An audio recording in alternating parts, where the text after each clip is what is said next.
Hey guys, Jason here with Spectrum Labs. I have another podcast episode. This one is with Dan Doty. He's the founder of EVRYMAN. And Dan is somebody that changed my life. We worked together a couple of years ago and he just absolutely changed my life for the better. Really amazing man. And I just really appreciate and was really honored to be able to have him on this podcast for a lot of reasons. But one is that right now I'm filming this in, I think it's April. Kind of forgetting what day it is. And we're in the midst of the quarantine, lockdown, stay at home, whatever you want to call it. And there are a lot of emotions flying around, a lot of things going in our heads that we don't exactly understand or know how to deal with it. And Danny's one of these people who can get to the root of the problem really quickly, or the emotion or whatever that underlying thing is, and not make you feel silly or stupid for feeling a certain way or for having thought of something a certain way, and is good at helping you take that next step, whatever's right for you. So for that reason, I wanted to bring Dan on the hemp startup journey.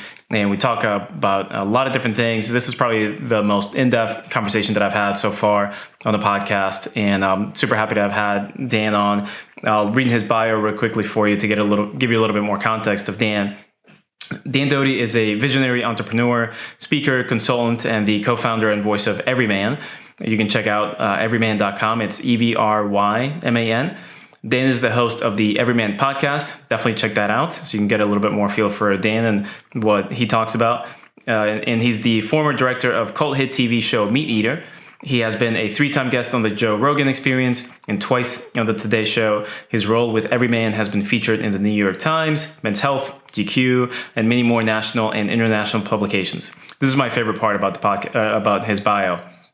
Dan is a man's man with a well-developed tender side. He embodies the ability for men to be exactly who they are and is sharing that message that there are as many definitions of manhood as there are men on the planet.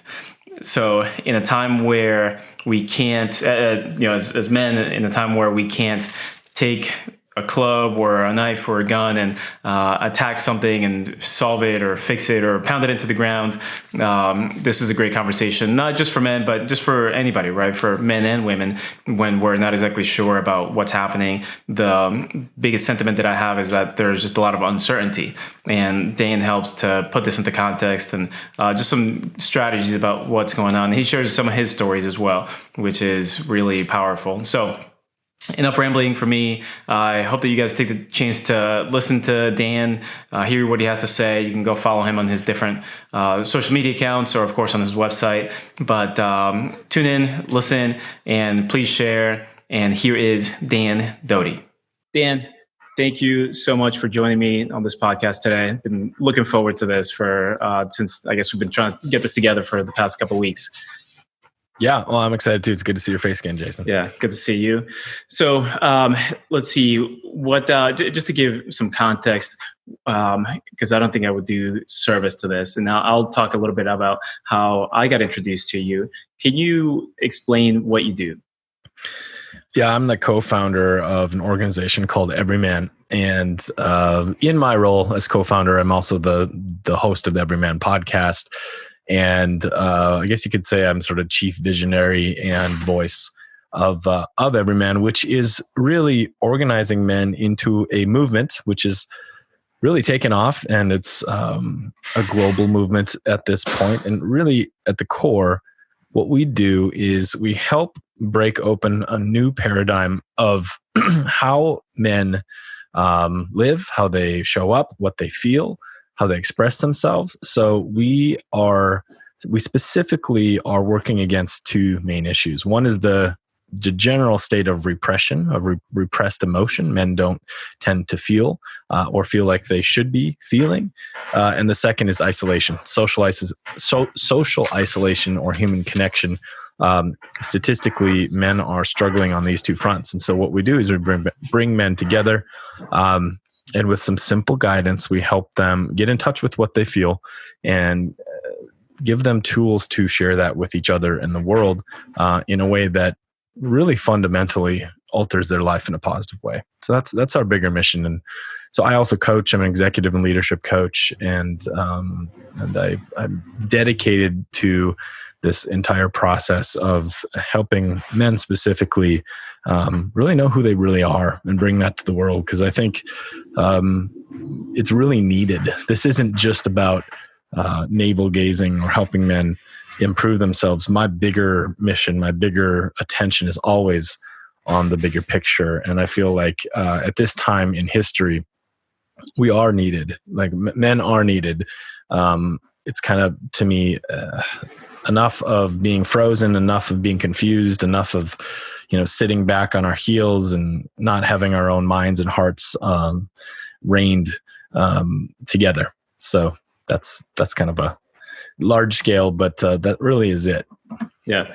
And so you said a lot there, but some of the reasons that I want to bring you on here, obviously, right now we're, beginning or middle of April in 2020, throughout this whole coronavirus, COVID-19 thing. And there are a lot of emotions going around, and specifically for men, where we might not exactly know our place when traditionally, you can speak back to this, that we're the protectors, right? And we can exactly protect well against, something microscopic, except for keeping people at home.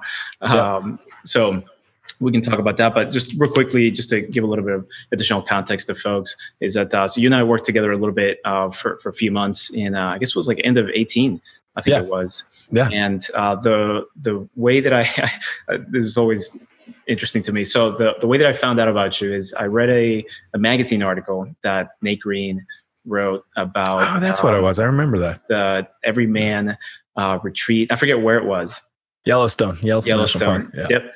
And I'm like, oh, this seems interesting. And the title was, I think it was, There Will Be Tears, right? Yeah. And I was outside of Best Buy. I was waiting for them to open because I needed to buy something for the office. I started reading the article. And sure enough, by the middle of the article, I was like tearing up in my car, just because of how, I don't know, just the topics that Nate was covering about what you do was so touching. And I've never heard of anybody talking about those kinds of things.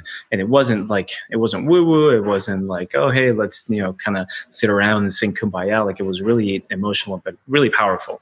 And really, I don't know if I ever got a chance to tell you this, but like you changed my life, in a real significant way.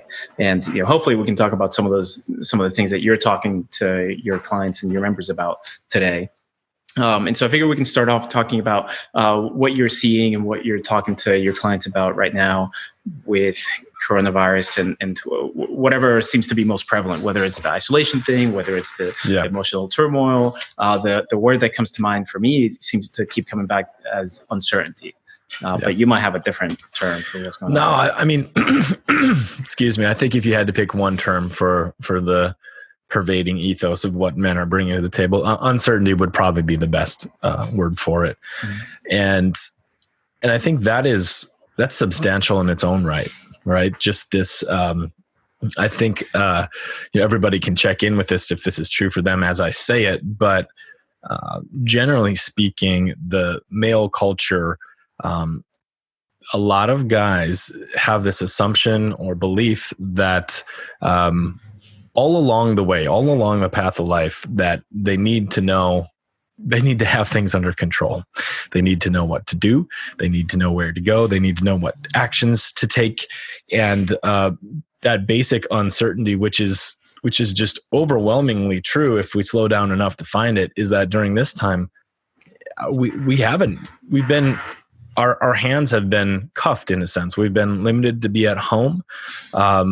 I think uncertainty in terms of health is very real and scares people at a very deep level. But you add on to that economic uncertainty and, where things are going. So many men have been furloughed or fully laid off or just don't know. Right. And again, just that's what the uncertainty points to, is just that fact of just not knowing. And so what we've been doing, I've been doing these global calls and drop-in groups, and men all around the world have been joining us. And the first way that we really work with that or speak to it is we help guys slow down, and that uncertainty can bring on a sense of panic, or almost like a manic scramble. Like, okay, I don't know. What am I going to do? So we're just like, hey, stop. You don't know. Just feel that, actually feel what it feels like to be uncertain, to not know.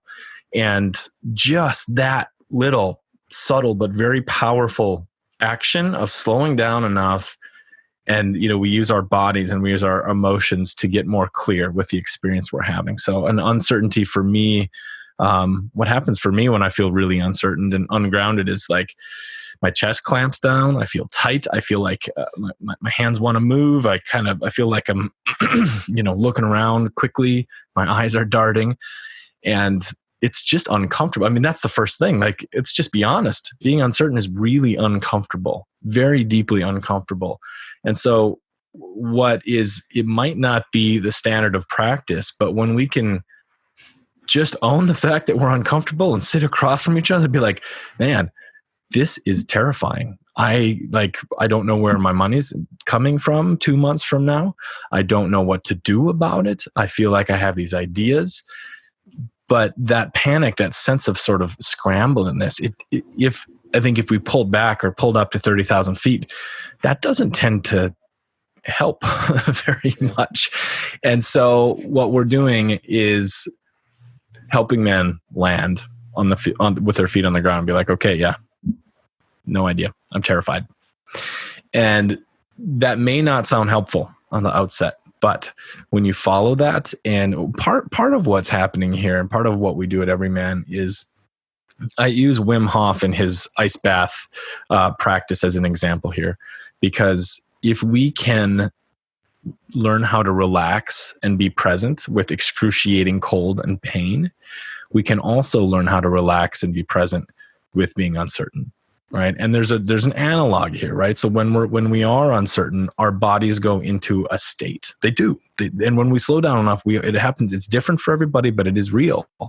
And it might just be numb, right? We might check out and not feel anything, and that's fine. But what happens when we are deeply uncertain, our bodies go into a state. And the neurophysiology and the understanding of emotions and how they impact us as humans starts at the physiological level. So when we can breathe, slow down, speak to what's happening in us, we begin to stabilize. We do. We begin to stabilize and have the ability to be present with what's happening. And then from that point, we can start to take a look at actions to take. But that first part, I hope that comes across clear. I think it does, but it's a step that we often miss. So when we were working together, you taught me about you call it a check-in. Yep. So checking in with, you start off with asking questions about how are you feeling, just physically, just, what are you feeling? And then you get further and further into asking different questions. But probably the first few times, it was really uncomfortable. Yeah. I didn't know what the hell you were driving at.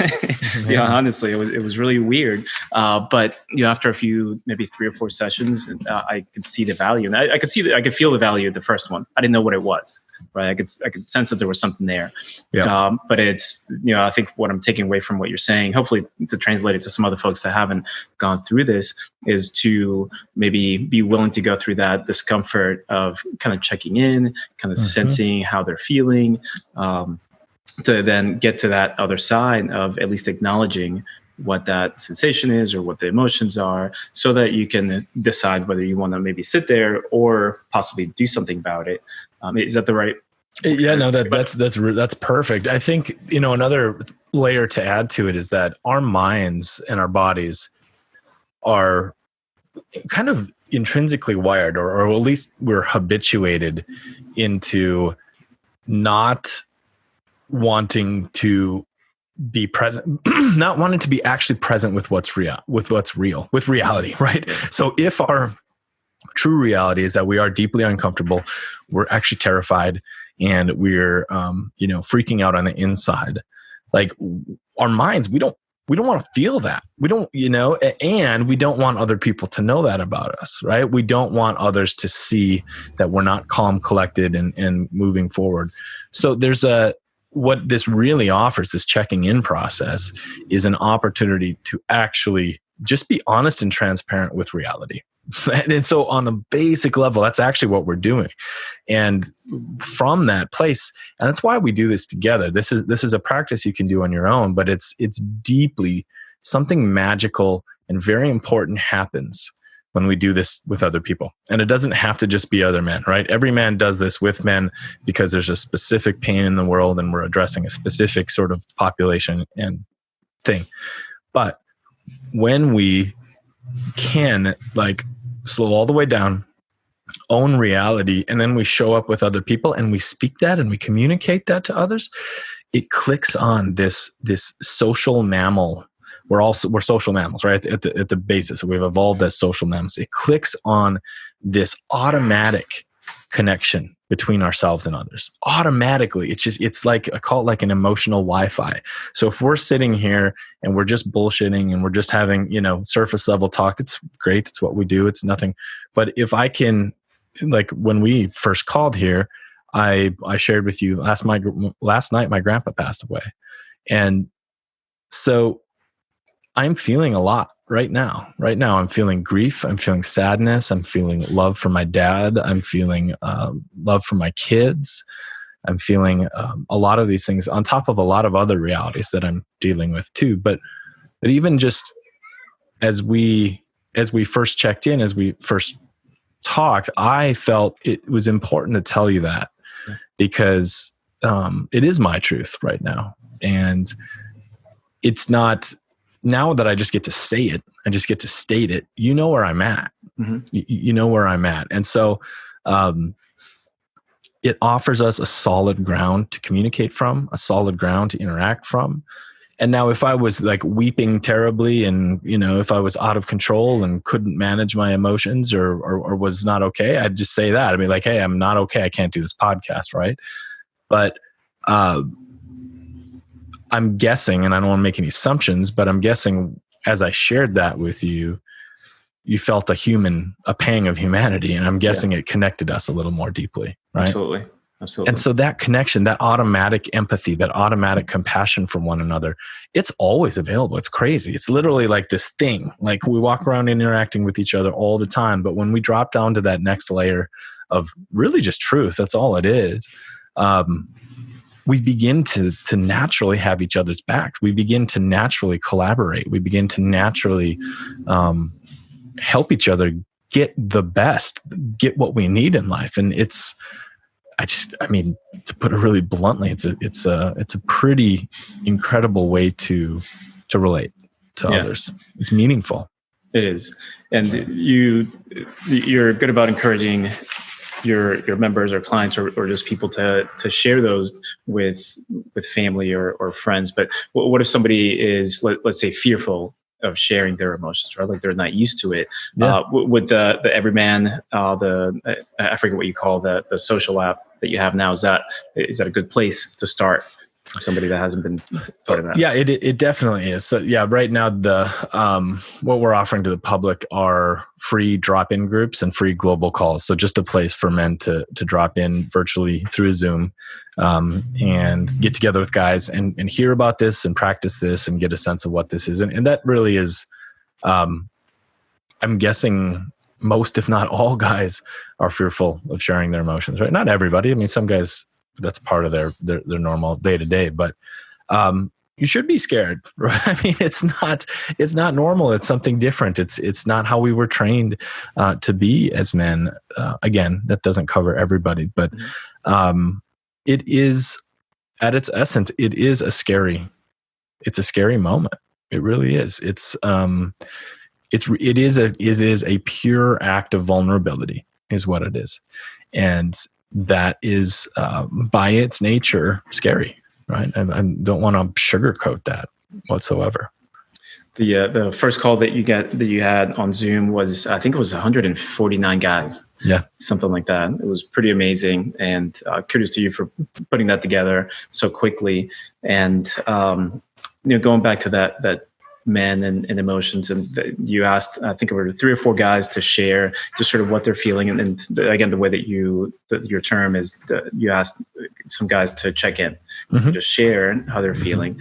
And I'm still trying to work on removing that sort of stereotypical like manhood of like, the burly dude who's just like a man and doesn't share emotions. Who's just like big and strong and the protector. And there were some of those guys who were on there, and granted we could only see their face a little bit, but they still had that image of just, like a man's man.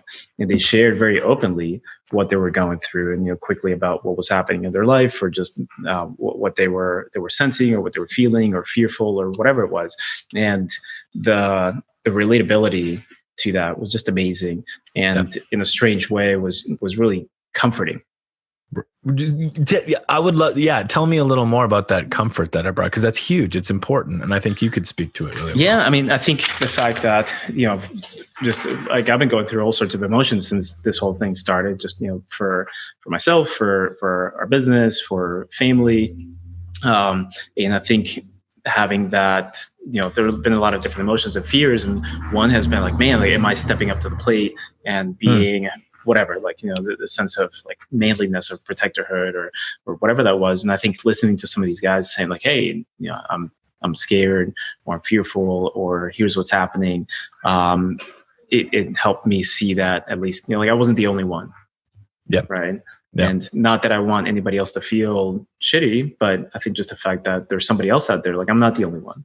Right. And it's almost like you're describing what I call, it's like actually the lowest hanging fruit of both of what we do at Everyman. It's the lowest hanging fruit, but also I believe it might be some of the lowest hanging fruit for, self-improvement, but also cultural growth, to be honest with you. And to name it, most guys walk around thinking that what they feel is somehow unique. Yeah. It's just not. And so I'm remembering back, and it may have been on that first call or maybe the second one, but this guy named Corey McCarthy is from upstate New York. He was in prison for a long time. He's so obviously a tough guy, right? He's like as tough as it gets, really. And when he opens his mouth and shares his truth with people, I bring him up as an example because he's especially powerful at it. But everybody can just freaking relax a little bit deeper for a guy like that, or for any guy to say, yeah, I'm actually really fucking scared. I'm terrified. I'm really scared. Everybody else who hears that and sees that, there's a part of him inside that's like, let's go. It's like, oh, you mean to tell me it's okay to be scared? You're actually, and it happens instantly. It's like that guy's scared too. Oh man, I get to be scared too. I'm scared. It's just, but you can take that with almost any experience or feeling or emotion, whatever it is. And it's this, it flips, it literally instantaneously flips the paradigm of what courage means, of what leadership means, of what manhood means. It flips it in that instant. And it's like, oh God, what if I didn't have to pretend my entire life that I didn't feel what I actually felt? It's like guys are, imagine any man's life as a movie. But it's an ongoing movie. It's an 80-year, 100-year movie, ideally. And in that movie, there are times of, there's probably a phase of the movie that's the hero movie, superhero movie, but there's also a phase of the sad movie where your father dies and you go through grief. And there's the phase of the movie that there's a romantic comedy or whatever, right? All of the different flavors of life. But most men have been ingrained to try to act like they're in a superhero movie at all times, which is just kind of like, how practical is that? Like how honest and practical is that? And that's a little bit of a dramatization, but I think it makes the point that, and once we're not alone, once we can clear that up, once we can get past that, which we rarely do, oh man, can we get together and heal what's inside and go after what we want and all of that. So I think it'd be amazing one day to find some kind of technology that could measure the amount of energy we spend faking it or repressing or, pretending. Do you think that or let me ask you this question, for the guys that decide to, for the men that decide to share these things, does that in some way take away your man card? Well, that's the thing. That's yeah. I'm glad you said that. That's like no, it reissues a real one. it's like it's like, oh, it burns your old one and says like, oh, here's what a man card actually could be, should be, right? Yeah. But yeah, that is a great cultural tool, right? The man card, right? That'd be for like, yeah. What would that man card be based on? Toughness, John Wayne, yeah, old school cowboy, winning, John Wayne, yeah. Basically, like being the dominant alpha male with his mastery of all, Yeah. Which again, I think like certain times in life, hell yes, right? Certain times in life, like let's exercise that. That's fine. There's nothing wrong with that. But to pretend or to think that that's the best way to live every moment of our life, that's unfortunate. Yeah. The other day I saw a commercial, or I guess it must have been a few weeks ago. I saw a commercial for one of the giant jeweler companies, and it was sort of a party. And then all of a sudden they cut to a couple, and the woman kneels down and she proposes to the man. And my initial reaction was like, what? Like, what is this? This is crazy. And then a couple seconds later, I'm thinking like, well, I mean, this is sort of something we just sort of made up over many, many years, right? Like what is wrong with that? There's nothing wrong with that. But the initial reaction was just, wait a minute, like that doesn't belong, or that's weird, or that's, like she's not the man, like what's happening here? And I'm wondering if you're seeing a lot of folks, I don't know, react, or I guess recognizing that some of the gender roles that we have been sort of culturally made up over time. Like, is that a difficult thing for people to kind of get over? It depends. It depends on who they are, for sure. Yeah, I think for probably a good chunk of the population, yeah, I think that definitely. It's I gotta admit though, I live in a bubble, as we all do, right? And the only place where I see people really struggling with that in a strong way happens to be in the comments of articles, in the comments of YouTube, in the comments of publicly posted, social media and stuff like that. Yeah, but our social media, nobody ever tells me directly that. Like, sure. It's very rare, so I don't see it. But I do know that, this is a hard pill. So yeah, let me make it a little more subtle. So while certainly I'm sure out there many people are offended, scared, freaked out, they don't want to see, this shift. And that's cool. I don't need to try to convince them. There still there are many different levels of aversion to men being emotionally fluent, right? And so part of it is just in not being sure, right? So people hear about this and it causes a feeling in them, and they're like, "Oh, I don't know." I gave a TEDx talk a couple years ago, and I cried openly in the middle of it. I didn't expect to. I didn't plan to, but I did. And yeah, people have shared some of their experiences while watching it, and I think it's hard. It's hard for people to see I'm a burly guy. I'm a burly guy with a beard. Like, I kind of look like a bit of a Viking. It is. It's uncomfortable for people to see the reality or even play with this reality. So yeah. I mean, it's and on the other flip side, there's a lot of people out there that hear about what we're doing. They're like, that's it. That's the way. We got, like pour the gas on the fire. Yeah. And we've been riding a pretty massive wave of positive energy in response. Mhm. And just to interject for a second, so the things that you're talking about, they're not like, you're not making it up in your room. Like you're not just in your house, sort of scheming and theorizing. Like these are things that you're applying to with a lot of people. I mean, your experience. Oh, yeah. You've been doing a version of this for was like 20 plus years. Yeah, 20 years about. And plus the number of people that you've either led in small groups or in retreats. I mean, in hundreds or maybe thousands, right? Thousands for sure. Yeah. Yeah. So just for folks that are listening, that I'm sure there might be a few folks who are like, I'm not really sure about this. Like he's probably just making shit up in his house. Like it's this is proven. Like you're showing results with people. Absolutely. I mean the proof is in the pudding, right? But the truth, and I won't try to make it appear more. I won't dramatize this, but unequivocally, every single event, every group, everything that I've ever run, in the 99 point something percentile, this simply improves my lives men for the better. They become better fathers. They become closer to their kids, better partners.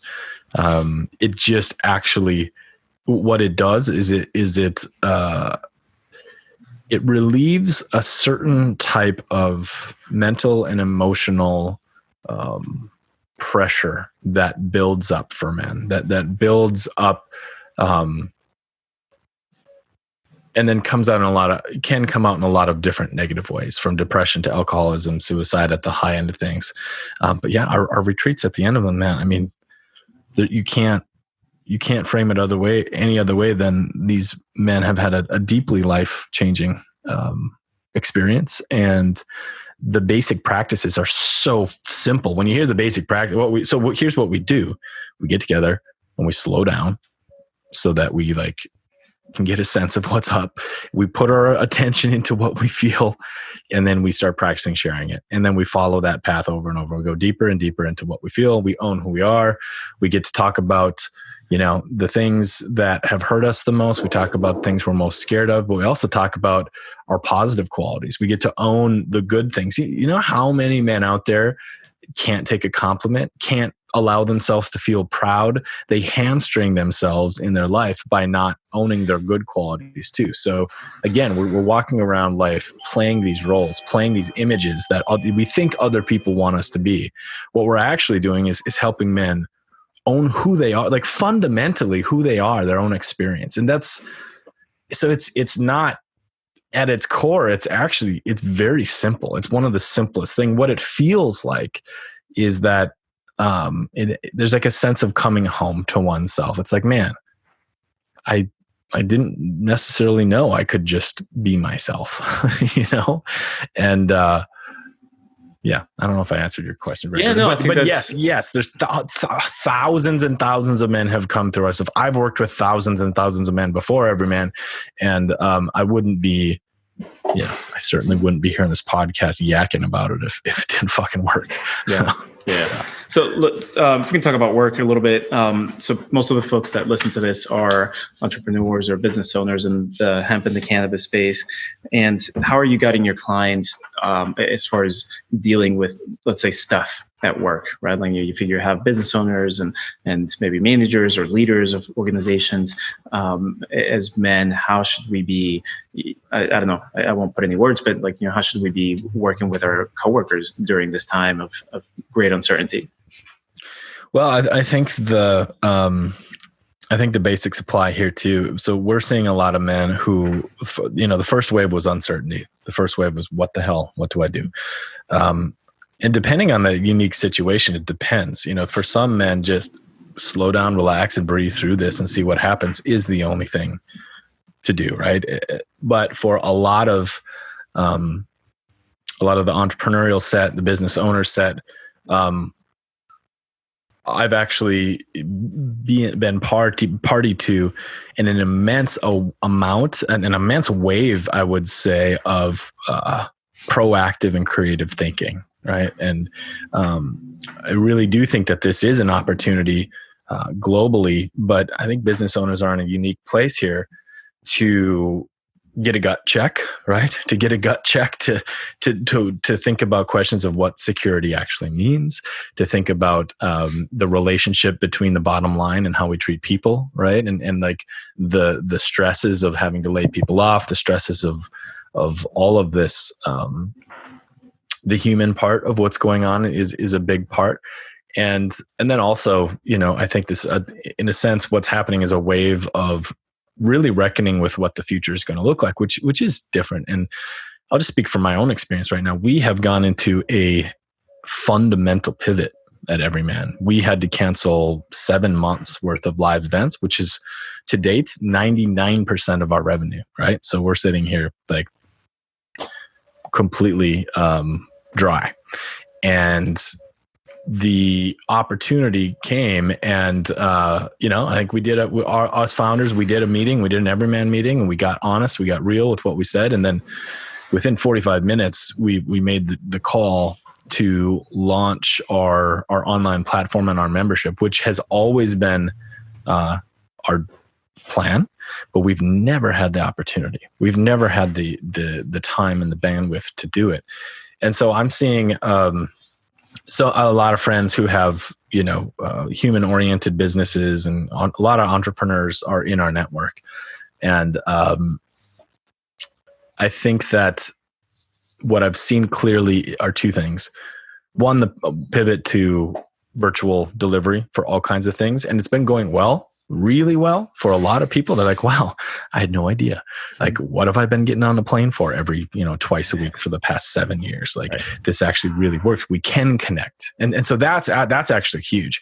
We can connect right now. There's a wave of connection happening because of this, because we're just not running around like chickens with our heads cut off anymore. We're not like doing our normal thing. We have, I think, it's pretty magical. I was the first one I was adamant I didn't want to do EVRYMAN groups online. Adamant. I felt like in-person connection is what we're all missing. We have to have it. It's crucial. I couldn't believe differently now. Like the value that is being generated. And even with my corporate clients too, my leaders that I coach too, like this is a time of fast change. But I also do notice that the human connection element is going deeper and it's being more efficient, which I think are two critical things to pay attention to. We can connect quicker, and that's why some of this sort of communication technology that we use at EVRYMAN I think is really helpful right now, which is that let's not beat around the bush. I'm going to tell you exactly what's up right now because we don't have that much time, and then we're going to lay it out there, and then we're going to together, in as truthful as possible, we're going to work on an action plan to move forward.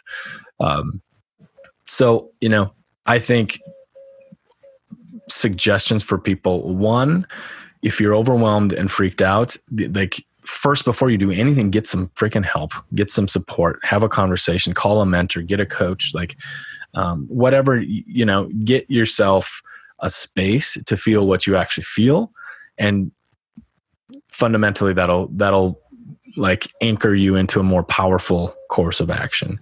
And then leaning on each other in these times, even when we can't do it physically. It's kind of a joke there, right? Like we can't actually lean on each other. But I do believe that what an opportunity for creative and I guess efficient. Efficient's the second word that comes. Creative and efficient practices, right? Like there is something to do with like if when all is lost, or things seem like they like, what do you have left to lose? Right. So hopefully some of that lands. Yeah. And so with you mentioned reaching out to folks. So how does someone get access to the app?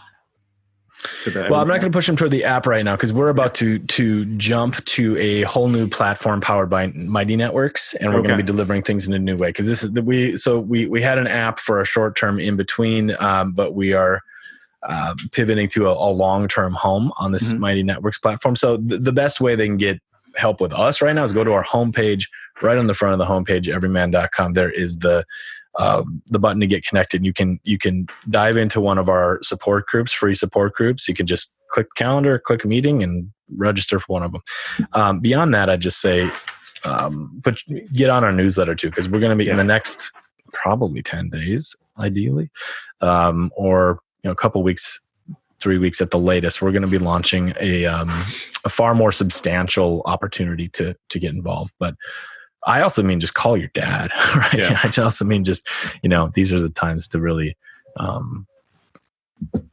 Well, and let me speak to that because it's really crucial. And I meant to get it on one of your earlier questions, but we all know what post-traumatic stress disorder is, PTSD, right? When challenging situations come up, when we're put to the fire, one of the things that can happen to us is we can get traumatized by it, and it can stick with us, and it can take us out, and can do all kinds of things. There's another option called post-traumatic challenge, or post-traumatic growth. Let's call it post-traumatic growth, which is seeing a challenge and like walking firmly into it and using it to grow from, to expand, to all of these things. And so there's one critical, important element, and this comes from actually a great guy to check out. His name's George Fowler. He's a therapist. He was a fireman at 9/11 at the point of the day it happened, and he was also, at the time it happened, he was training to be a couples therapist of all things. And so he became the go-to therapist for many of the first responders at Ground Zero. And so how he can speak to this is just super eloquent, but I'll paraphrase.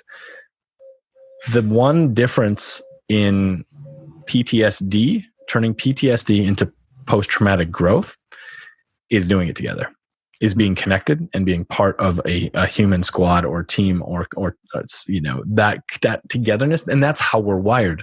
As humans, we're wired to band together and go into challenge. It's how we survived. Band together, find food, band together, protect our food, band together to move when we needed to move, right? And we are wired that way.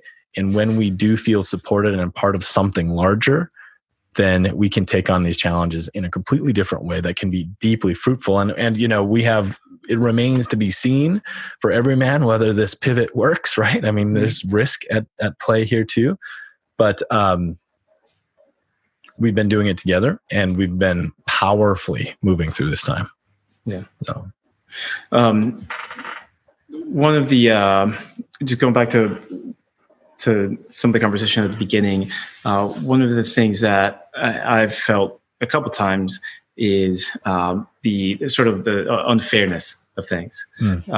So last night we had crazy thunderstorms here, and I thought the roof of our house was going to just like fly off. I've never felt anything like this here in Nashville, and so I didn't sleep whatsoever. I had sort of these like awoken nightmares of like insurance bills and like all the horrible stuff that could happen and to my family and whatnot. And then this morning the power went out because there were down power trees and power lines all over the place. And just that addition to what we're currently going through, and being at home and my wife taking care of both of our kids, it was like like a shit layer on top of another shit layer, and it was kind of getting me down today. And I started to consider.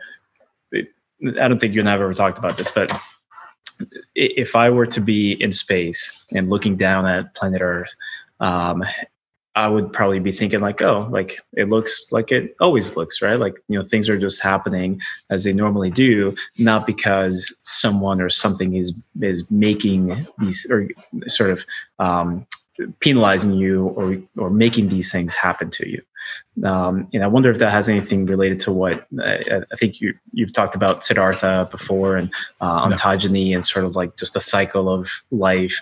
And that it's not. You talked a little bit about this before about the movie, right? Yep. That you have great times and bad times. I wonder if you can speak to that, if that relates to you a little bit. Yeah, it really does, and I'll try to be gentle and kind about it, but. And this is less EVRYMAN ethos. This is just Dan Doty speaking. I have concern for many, if not most, of the people in our culture as being deeply and grossly disconnected from the reality of life. Like we have bought into our food system, our culture, our technology as if there's no chance it could ever go away. I think that is just fundamentally flawed. And I think that, that could be a type of thing that sends somebody into panic, and that's not the intention. But the veneer of safety is thin, right? And I've spent thousands of days out in the wilderness, and I think part of that is we're deeply disconnected from the life cycle. We imagine that, death is just this thing that's, I guess it's going to happen to me. It's going to happen to everybody, but it's, we don't live with it in mind. We keep that hidden. And I'm not, in no way am I trying to say we're all going to die. I don't think we are. And I think that we're going to right the ship, and I think we're going to be okay. But I do think there's many, many layers of wake-up calls that could be real here. And there's a sense of entitlement too, that I think people are, this is how we got it, like, what do you mean I couldn't go to the grocery store? I'm like, are you kidding me? Like, that's just some God-given right? Like, that couldn't change. That's crazy. What do you mean I couldn't, like, my job, it's like, and so it's not like I'm sitting here every day before this event, just like,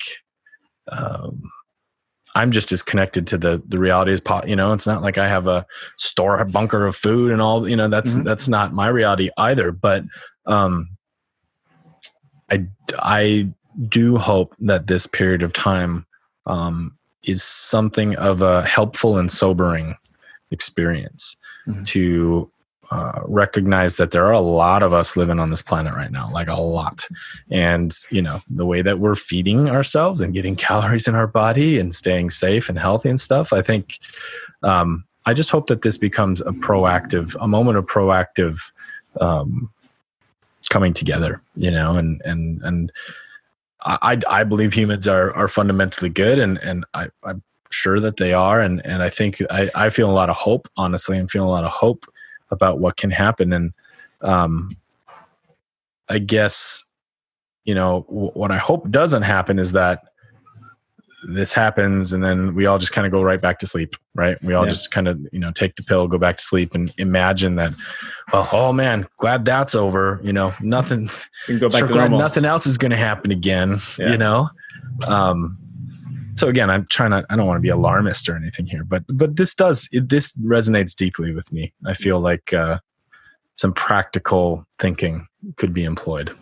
You have a really clear vision about what you want to see. And I think your timeline's like 20 years or so. And you mentioned that in some of your emails and some of your speaking engagements.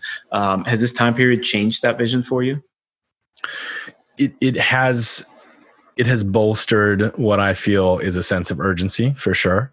Or it's bolstered my passion, for sure. I feel like what I wasn't comfortable saying publicly before, I'm getting more comfortable saying now, which is this. And I feel like, I just had a guy on the Everyman podcast last week. His name's Ryland Engelhart. He's the founder of a NGO called Kiss the Ground. And what they do is they are bringing regenerative agriculture processes to farmers and to backyard people, and based on the scientific knowledge that it's very possible in 60 years that our planet will no longer be able to feed the people here. 60 years. My kids I'm looking at them right now at the window. One's 1 and one's 3. That's firmly in their lifetime, And again, not to be alarmist here, but what I'm sobering up to is that some serious work needs to be done in the next chunk of human history. And, and I'm aware that political bias might change how you feel about this, and that's fine. But I think men are frozen. I think that there's this, I think one of the biggest and ripest resources that our planet has is locked up in a bunch of dudes, millions and millions, tens of millions, 100 millions, maybe billions of guys who are stuck, frozen, squeaking by in life. And I think we need to step up, and not that men are going to save the planet, but we need to do our part, right? We need to do our part, both locally with our families and our businesses and everything. And I'm slightly uncomfortable even saying this on the podcast here. It's I'm a little, not embarrassed, but just, I guess, nervous that to set such big stakes here, right? And I don't know that this is going to be like the main message and all of that, but I guess just being honest, it's where I've been. It's where my mind and heart have kind of been leading lately, and I guess if none of that's true and survival's easy, fine. I'm willing to be. Haven't been outspoken and be wrong, but if this means my children's lives, then I'm feeling quite urgent, I guess. Yeah, and but I guess this is an opportunity, right? Like even despite those concerns, right, that they could be great outcomes, and even if that's not exactly the outcome, if we don't make changes, the fact that we would be working towards making some of these positive changes, and with men and sort of the feeling sort of locked into who we're supposed to be as opposed to who we really are, like that can bring some really positive changes despite anything that could come in the future. I love that. You nailed it. Yeah. Reframe. It is an opportunity. And I think that's very real. I think there's an opportunity right now to change the trajectory. And again, I make it personal. It's about my kids, and other people's kids too. Obviously. Yeah. Awesome, Ted. We covered a lot. Is there anything else that you think we should go over? Or, anything else you want to get off your chest? No, I feel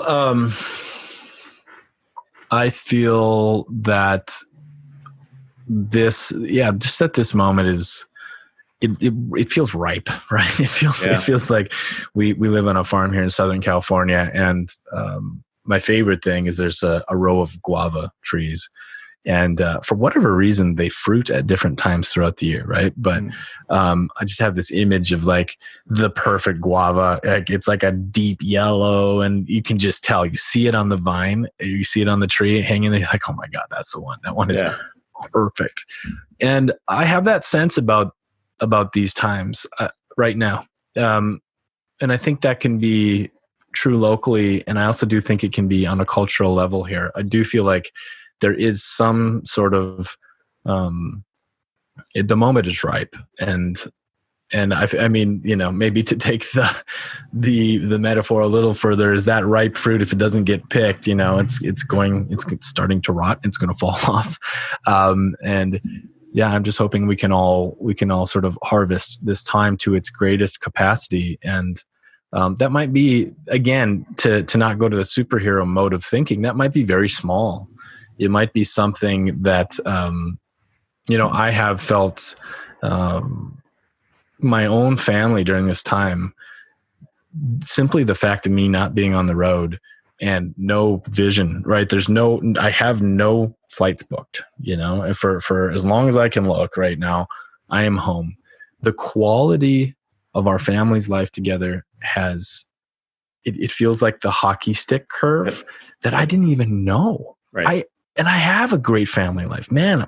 We were connected, but the time spent, my personal values are being really rewritten and codified now in a way that's new. And I feel like a lot of old stuff is sloughing off. I really do. And I've been working hard at this for a long time to stay real and present, right? But this is something of a weight that's it's wild. It's wild to even very specific things. So like even how we spend our money, like we had been working hard on being smart for a long time, but now like we just cut a bunch of stuff, and as it went away, it's like, wow, well, didn't need that. That's crazy. Like, I sure thought we needed that before, right? And childcare, that was this big, huge hurdle. We were scared, like we won't have any time for ourselves. And yes, it's a lot, right? But my God, is it paying off? Like, I'm looking at our little yard. In the past week, we planted 3 raised beds of the garden. We built a picnic table. We ordered some chicken. I mean, and these may sound like small things, but for whatever reason, it has allowed us to settle into our reality here and business is the same way. We're like, the things that aren't working are falling away. And it's like we're being guided to what's actually most important. And when it comes down to it, that's one of the most beautiful things that I can imagine. That's what lights me up. Like, what if we can live our lives paying far more attention to what's really important and let the other stuff go? And I think, like coaching helps, like men's group help, like we can do that on our own to some extent. But I feel like when the bigger picture steps in and things that we can't control have a seat at the table, it's even a different ball game, So, and I think that's scary. Change is scary. And this woman that she talked right after me at the TEDx talk that I did, and she talked about resilience, and resilience being her strategy was that, listen, you're going to die. People are going to get sick. Life is going to be really hard a lot.